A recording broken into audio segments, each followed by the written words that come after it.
গল্পের আসরে সকলকে স্বাগত। আজকে শোনাব লীলা মজুমদার রচিত ভূতের গল্প লক্ষ্মী।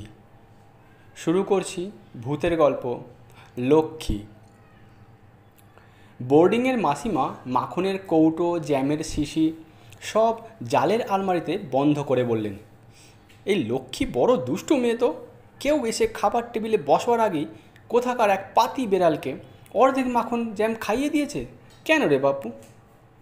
লক্ষ্মী বলল, ওর যে বড় খিদে পেয়েছিল, ম্যাও ম্যাও করে কাঁদছিল তো।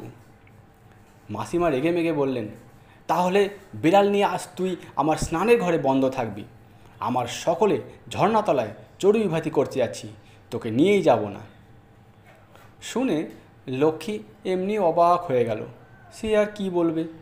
তারপর যখন মণি, ফণি, ললিতা, বুলু এমনকি বোকা মুকুল পর্যন্ত মাসিমার সঙ্গে ঝর্ণাতলায় খাবার জোগাড় করতে লেগে গেল, লক্ষ্মীর মুখে আর কথা সরল না।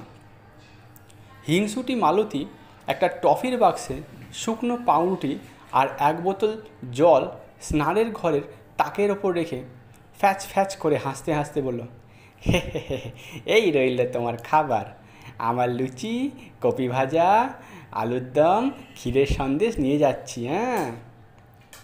তখন তার চুলের মুঠি ধরে দেওয়ালে দুবার মাথা ঠুকে দিয়ে ঠেলে দরজার বাইরে বের করে না দিয়ে লক্ষ্মী কী করে তাহলে?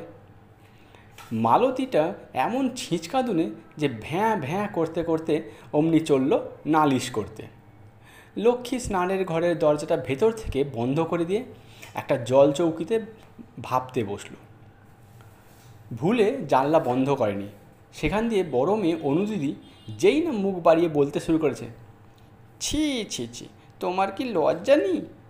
কিন্তু মাসিমা বলেছেন, আর যদি কখনো এমন খারাপ কাজ করো না, তোমাকে তাহলে কিন্তু ক্ষমা হবে না। এই অবধি বলে আর কিছু বলা হলো না, কারণ টবের হাতলে একটা বড় মাকড়সা বসেছিল, আর লক্ষ্মী সেটাকে ঠ্যাং ধরে ঝুলিয়ে অনুদির মুখে ছুঁড়ে মারল। অনুদি আউ আউ আউ আউ করতে করতে দৌড়ে পালালো। লক্ষ্মী জানলাটা বন্ধ করে দিয়ে তাক ঢাকা কাগজ পাকিয়ে নল বানিয়ে নলের মাথা ভিজিয়ে সাবানের ঘায়ে ঘষে রাশি রাশি ছোট ছোট বুদবুদ বানাতে লাগলো। দেখতে দেখতে ঘরময় সাবান জলের ফোঁটা পড়ে বিশ্রী দেখতে হয়ে গেল। তাছাড়া আর বুদবুদ ওড়াতে ভালো লাগছিল না। লক্ষ্মী দু হাত কনুই অবধি ডুবিয়ে জল ঘাঁটতে বসে গেল। কাপড় চোপড় ভিজে জুপজুপে হয়ে গেল। বাবার আগে মাসিমা নিজে এসে দরজার ঠেলাঠেলি করতে লাগলেন, এই দরজা খোল লক্ষ্মীটি, সত্যি কি আর তোমাকে ফেলে যেতে পারি আমরা? ওই একটু শিক্ষা দিলাম তোমায়, চল আমরা এবার রওনা হব, চল চল। লক্ষ্মী জানালাটা একটু ফাঁক করে মাসিমাকে কাঁচকলা দেখালো। মাসিমার নরম ফর্সা গালটা রাগের চোটে লাল হয়ে গেল। তিনি বলে, বেশ তো, তবে থাক এখানে বলে বাইরে থেকে দরজা জানলার শিকলি তুলে দিয়ে দুম দুম করে সিঁড়ি দিয়ে নেমে গেল। একটু পরেই বাইরে ওদের কলকল শব্দ শোনা গেল। সবাই রওনা হয়ে গেল। চৌকিদারের ছেলে সাইলা ওদের খাবার দাবার নিয়ে চলল। জানলা ফাঁক করে লক্ষ্মী সব দেখল। ওরা সত্যি সত্যিই চলে গেল। তারপর বোর্ডিং বাড়িটা একেবারে চুপচাপ হয়ে গেল। সে কি ভয়ঙ্কর চুপচাপ সে ভাবা যায় না। কানের মধ্যে কীরকম ঝিমঝিম শব্দ হতে লাগলো। কাঠের সিঁড়ি, কড়িবর্গা থেকে কেমন মট মট আওয়াজ আসছে। চৌকিদার, মালি এদের ঘর অনেক দূরে, ডাকলেও কেউ শুনতে পাবে না। জেঠিমা বলে যে বুড়ি ওদের রান্নাবান্না করতো, সেও এবেলার মতো কাজ সেরে নিশ্চয়ই নিজের বাড়ি চলে গেছে। 3টের আগে তার টিকিট ডগায় দেখা যাবে না। 4টের সময় চড়ুই ভাতিওয়ালিরা ফেরার আগে চা জল খাবার বানাবে। লক্ষ্মীর কথা হয়তো তার মনেও থাকবে না। রেগে গিয়ে লক্ষ্মী মাসিমার চুল কালো করার ওষুধের শিশি থেকে সব ওষুধ তার নর্দমায় ঢেলে দিল। শিশিটা টবের পেছনে লুকিয়ে রাখলো। বুঝুক মাসিমা খারাপ ব্যবহার করার ফল কী। টবের পিছনের দেওয়ালটা কিন্তু খুব অদ্ভুত। রঙটাতে কেমন ছোপ ছোপ ধরেছে, বিকট সব মুখ হয়ে আছে দেওয়ালটায়। ওই বাড়িটায় একটা অদ্ভুত ধরনের। আগে নাকি এখানে এক চা বাগানের সাহেব থাকতো। তার স্ত্রীরা সবাই মরে যেতে তারপর থেকে রাতে কী সব আওয়াজ হতো, বড় বাড়িতে চাকর বাকররা শুতে চাইতো না, এসব জেঠিরা সব মুখে শোনা ওদের। শেষটা টিকতে না পেরে বাড়িটা বাস্তু বিভাগকে দান করে সাহেব বিলেতে চলে যায়। সেও প্রায় 50 বছর আগের কথা। সেই থেকে বাড়ি খালিই পড়েছিল, পয়সা দিলেও কেউ থাকতো না। জেঠিমাকে 100 টাকা দিলেও রাত 10টার পর সে এ বাড়িতে থাকতে রাজি নয়। 10 বছর আগে বাড়ি মেরামত করে সাজিয়ে গুছিয়ে এই সরকারি স্কুল হয়েছে। একজন মোটা মন্ত্রী নিজে এসে লাল রেশমির ফিতে কেটে স্কুল খুলে দিয়েছিলেন। বড় লোকরা ভালো কাপড় চোপড় পরে হাততালি দিয়েছিলেন। নতুন চৌকিদাররা মুরগি বলি দিয়ে দেওঘরে পুজো দিয়েছিল। তাতে তো ভারী ফল হলো।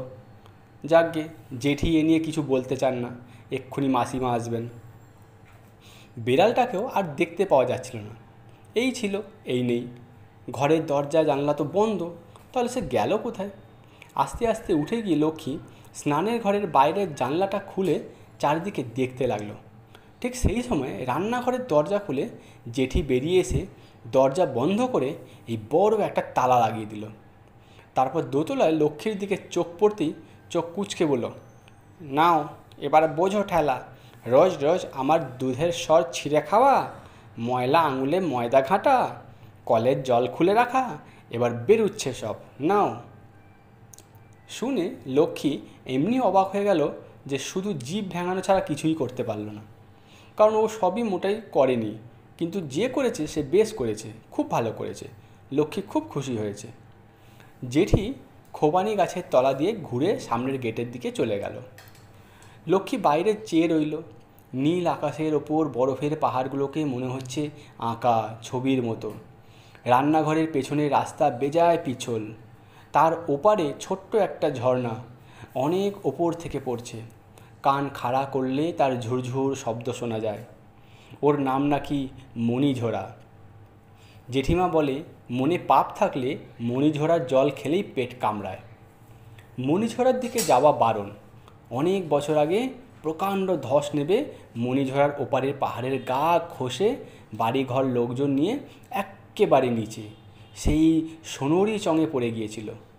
আগে ওখানে নাকি খুব ভালো একটা ফলের বাগান ছিল, মস্ত একটা বাড়ি ছিল, সেখানে দুষ্টু মেয়েদের ভালো হতে শেখানো হতো। মাসিমা একদিন বলেছিল সেটা এখন থাকলে লক্ষ্মীকে ভর্তি করে দিতেন সেখানে। ভেবেও এমনি রাগ হলো যে লক্ষ্মীর যে মাসিমার সুগন্ধি সাবানটা টবের জলে ফেলে দিল। গোলাপ এসেন্সের তেলটার অর্ধেক নিজের মাথায় আর পায়েই মেখে ফেলল। তারপর আবার জল চৌকিতে বসে পড়ল। হঠাৎ কানে এলো বাইরে ধূপ ধাপ কলকল শব্দ। এ আবার কি?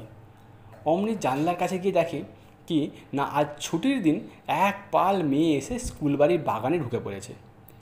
নিশ্চয়ই পেছনের কাঠের গেট দিয়ে ঢুকেছে, সামনের দিকে তো চৌকিদারের ঘর। ওদের দেখেই লক্ষ্মীর মনটা খুব খুশি হয়ে গেল। মেয়েগুলো সব কটার দুটো করে বেনি বাঁধা, গায়ে গাঢ় নীল জামা পরা, এই শীতের দেশেও খালি পায়ে ঘুরছে ওরা। কিন্তু কি দুষ্টু, কি দুষ্টু! এসেই মাসিমার শাকের গাছ মারিয়ে গাঁদা ফুল গাছ উপড়ে দিয়ে তত্তর করে গাছে চড়ে কাঁচা খোবানি ছিঁড়ে ফেললো। সেই যে কি অসভ্যতা আরম্ভ করে দিল, দেখে লক্ষ্মীর চুল খাড়া হয়ে গেল। শেষটা আর থাকতে না পেরে উপর থেকে ডেকে বলল, এই অসভ্য মেয়েরা, আমাদের বোর্ডিংয়ে এসে কি লাগিয়েছিস? পালা বলছি। তাই শুনে ওপর দিকে তাকিয়ে মেয়েরা হেসেই কুটোপাটি। কেন রে, মারবি নাকি? তাহলে অত বলচাল না ঝেড়ে নেমে আয় দেখি। এই বলে ভেংচি কেটে বক দেখিয়ে এক পায়ে নেচে দুখানে দুই বুড়ো আঙুল দিয়ে আঙুল নেড়ে যাচ্ছে তাই কাণ্ড বাঁধালো। স্নানের ঘরের কাঠের সিঁড়ি দিয়ে যে কটা উঠে এসেছিল, লক্ষ্মী তাদের গায়ে এক মগ ঠান্ডা জল ঢেলে দিল। তারা যে কি খারাপ কথা বলতে বলতে চলে গেল। তারপর টপ টপ করে সিঁড়ি বেয়ে ওপরে এসে বৃষ্টির জল যাবার পাইপ ধরে ঝুলতে লাগলো ওরা। লক্ষ্মী বলল, আমাকে যদি ছেড়ে দাও তাহলে আমি আর তোমাদের সঙ্গে ঝগড়া করব না, বলে দিলাম। মেয়েগুলো থমকে থেমে গেল। ঘরে বন্ধ? ছুটির দিনে তোমাকে ঘরে বন্ধ করে রেখেছে? কি খারাপ, কি খারাপ! দাঁড়াও, এক্ষুনি খুলে দিচ্ছি। এই বলে পাইপ থেকে দোল খেয়ে দুটো রোগা মেয়ে স্নানের ঘরের জানলা দিয়ে ঘরে ঢুকলো। লক্ষ্মী একেবারে হাঁ। পকেট থেকে পুরনো একটা চাবি বের করে কাঠের সিঁড়ির মাথায় স্নানের ঘরের বন্ধ দরজায় মাসিমা যে তালা লাগিয়ে গেছিলো সেটাকে কট করে খুলে ফেললো। লক্ষ্মী অবাক হয়ে বলল, এই ও কীরকম চাবি ভাই, বিলিতি তালাও যে খুলে ফেললো? ওরা খিলখিল করে হেসে বলল, সব তালা খোলে এই চাবি দিয়ে, তোমাদের রান্নাঘরের তালাও খুলবে। লক্ষ্মী যেন আকাশ থেকে পড়ল, এই তোমরাও তাহলে জেঠির সব ছেঁড়ো, ময়দা ছড়াও তোমরাই? ওরা বেজায় হাসতে লাগলো। তাছাড়া উনুনে জল ঢেলে রাখি, মুরগি ছেড়ে দিই, দুধে তেঁতুল ফেলে দিই, আরও কত কী করি আমরা।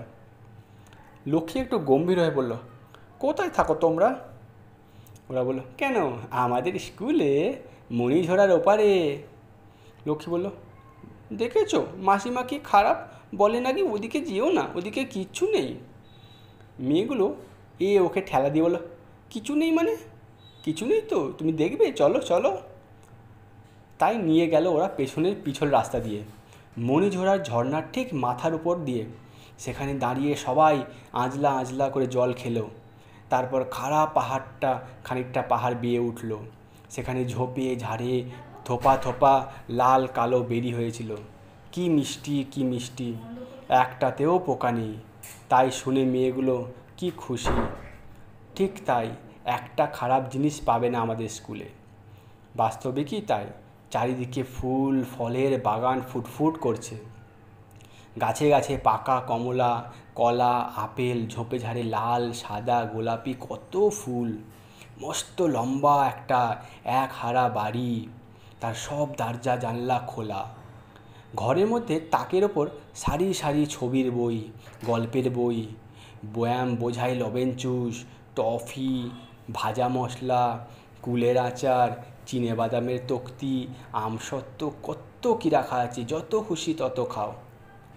চারদিকে কত কুকুর, কত বিড়াল, কত ছাগলছানা, কত মুরগির বাচ্চা, কেউ বন্ধ নেই, সবাই ছাড়া। তাদের মধ্যে সেই পাতি বিড়ালটাও ছিল। লক্ষ্মী একবার জিজ্ঞাসা করেছিল, আমার মণিঝোড়ার জল খেলাম আমরা, পেট ব্যথা করবে না তো? ওরা বলল, দূর বোকা, ব্যথা তো থাকে পেটে, জলে থাকবে কেন? তাই তো, এ কথা তো লক্ষ্মীর আগে মনে হয়নি। লক্ষ্মী তখন বলল, তোমরা বড় ভালো, তোমাদের নাম কি ভাই? ওরা বলল, আমরা তোমার বন্ধু। বলে তত্তর করে এক গাছে উঠে ডাল ধরে ঝুলে আরেক গাছ দিয়ে নেমে পড়ল। ওরা নাকি খিদে পেলেই খায় আর ঘুমিয়ে গেলেই ঘুমিয়ে পড়ে। লক্ষ্মী বলল, তাহলে তোমরা পড়া করো কখন? ওরা হেসেই কুটোপাটি, কী যে বলো তুমি, দুষ্টু মেয়েরা আবার পড়ে নাকি? যে বইতে ছবি নেই সে বই আমরা পড়ি না, আর যে বইতে ছবি আছে সে বই তো পড়ার বইই নয়, তবে আর পড়াশোনার কথা কেন বলো? এই বলে দৌড় দৌড় দৌড়। যাদের সাহস বেশি তারা মণিঝোড়ার জলের ধারা বেয়ে নিচে নেমে যেতে লাগলো। আবার জলের ধারের রেডোডেন্ড্রন গাছের ডাল ধরে ঝুলতে ঝুলতে ফিরে এলো। শেষটা কখন যে বিকেল হয়ে এলো লক্ষ্মীর খেয়াল নেই। যেই না গুমফার লামা ঘণ্টা পিটল, অমনি লক্ষ্মী লাফিয়ে উঠল, এই রে 4টে বেজে গেছি, মাসিমারা এক্ষুনি ফিরবেন।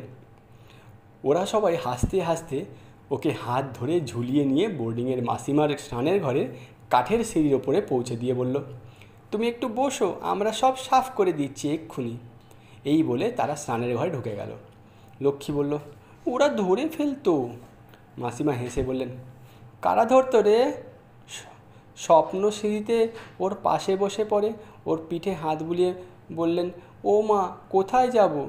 একলা একলা সারাদিন কাটলো, এখন সিঁড়ির মাথায় বেড়াল কোলে ঘুমিয়ে রইলি, যদি গড়িয়ে পড়ে যেতিস। লক্ষ্মী বোধহয় ঘুমিয়ে পড়েছিল। মাসিমার ডাকে ওর ঘুম ভাঙল। মাসিমা কাঠের দেখছিল বুঝি। চল, মাংসের সিঙাড়া কিনে এনেছি, সারাদিন কিচ্ছু খাইনি। আহারে, স্নানের ঘরে তালা দিতে ভুলে গেছিলাম নিশ্চয়ই, পালিয়ে যাসনি যে বড়, তাই ভালো। বিড়ালটা বলল, মিয়াও, অর্থাৎ পালিয়ে গেছিল বই কি। স্নানের ঘরের ভেতরটা পরিষ্কার ঝকঝক করছিল, যেটি যেমন ছিল ঠিক তেমনই আছে। তাকের ওপর চুল কালো করার ওষুধটাও শিশিটাও তেমন আছে। মাসিমা জল গরম করে ওর হাত মুখ ধোয়ালেন, বললেন, কি জানি বাপু, চোখটা কেমন চকচক করছে। জ্বরটা আসবে না তো তোর? তুই বরং শুয়ে থাক। আমি তো লুচি, কপি ভাজা, আলুর দম, ক্ষীরের সন্দেশ রেখে গেছিলাম যে, শিকল তো লাগাইনি, ডুলিতে দেখলি না কেন? আরও পরে জেঠি খাবার নিয়ে এসে ওর থুতনির নিচে আঙুল রেখে চোখের দিকে চেয়ে বলল, জ্বর না আরও কিছু, তুমি মণিঝরা জল খেয়েছো, এবার থেকে তুমি যা নেই তাই দেখবে, দেখে নিও। শেষ হলো গল্প।